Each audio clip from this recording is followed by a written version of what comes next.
I started weightlifting in high school because I wanted to get better at volleyball, to play volleyball in college.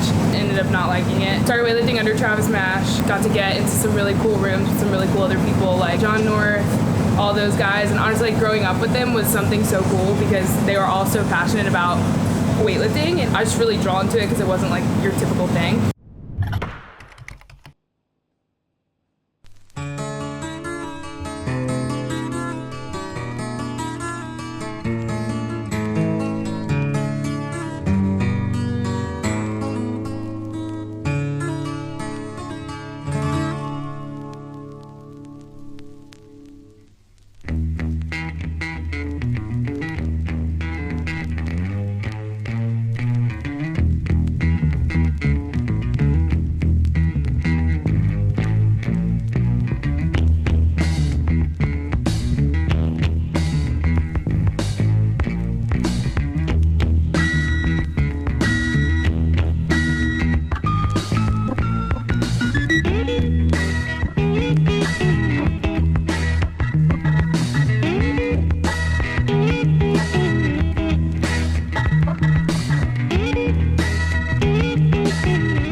So I'm thinking of titling this The Strongest CrossFitter You've Never Heard of.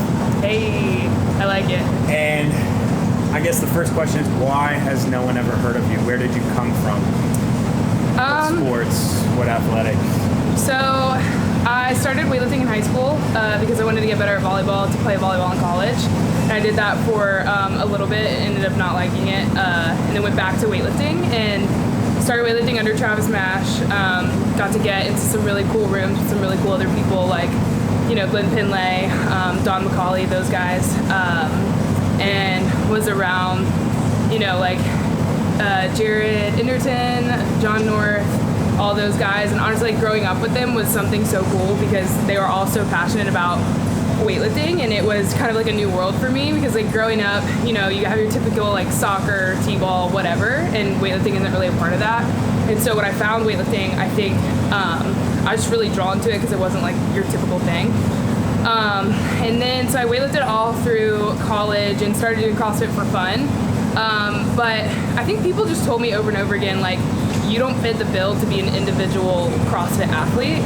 You're too tall, you're too big. All the other girls that are crushing it indie are much smaller, much more compact. And so I kind of believed that for a while and thought okay, if I want to make it in CrossFit, I'm gonna have to do it on a team because then we can really play my strengths of Olympic lifting and then maybe take some pressure off of the high skill gymnastics. And so that kind of was my mindset, honestly, even going into this season. So I did the individual qualifiers for fun because I needed to get better at doing qualifiers and not be as stressed when the camera and the tape came out. And so I was gonna do them exactly how they were written, put tape on the floor, whatever, but I wasn't gonna register. And then so many people were that's so stupid. I feel like I was one of them. Yeah, you definitely were. You're if you're gonna do it to that extent, it would be dumb not to put your name on the leaderboard. Yeah.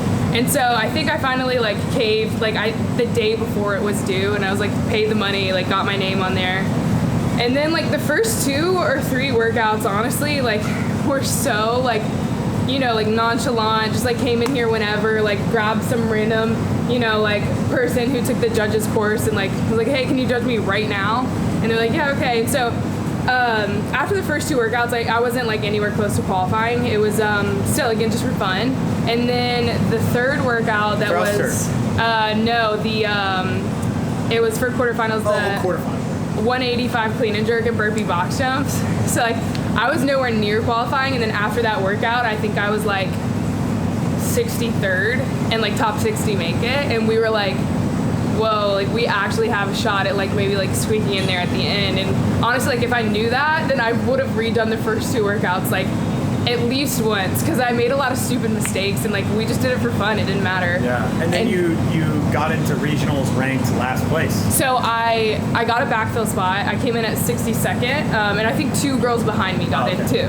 So I was at third to last, which again, honestly, in my mind was more of a gift, because that meant even just being here was already way more than we expected. So anything that happened on the floor was just going to be extra. Yeah. So I went into every event saying I'm just thankful to be here. I'm thankful for this experience, and I get to be here, and that's really cool. And but the main thing was so I ended up squeaking in as an individual. I still did team quarterfinals and had a choice on my hands whether I wanted to go team or individual. And when I got the individual invitation, it was 24 hours to accept, and my gut reaction was to go with it because it made me the most uncomfortable. Yeah, so I definitely felt safe on a team with 3 other people around me, and I knew that would have been smooth sailing for me, but individual, just for whatever reason, just made me feel so uncomfortable. So I was I have to do it. So let's talk numbers then. You have the record for event number 4, or test number 4, which was 800-meter run as slow as possible, and then max out your snatch. Yeah. You hit 215 pounds, which is the record. Is that the heaviest snatch in women's CrossFit? That was the heaviest snatch for that test. I believe the heaviest snatch in women's CrossFit is 227, but I don't know if it was done at a CrossFit licensed event. It was in some event in some capacity. I don't know if it counts though. If it was a sanctioned CrossFit. Right, I don't think it was sanctioned. I think it was just a random competition. So would you have the next one? I'm not sure. Maybe. Who knows? I feel I've seen somewhere in the 220s. Before, but I definitely knew 230 would have been the heaviest, the one that I missed. But yeah. What's your best clean and jerk number ever? Training or competition, whatever? I hit 265 a couple of months ago. So 120? Yeah. Back squat?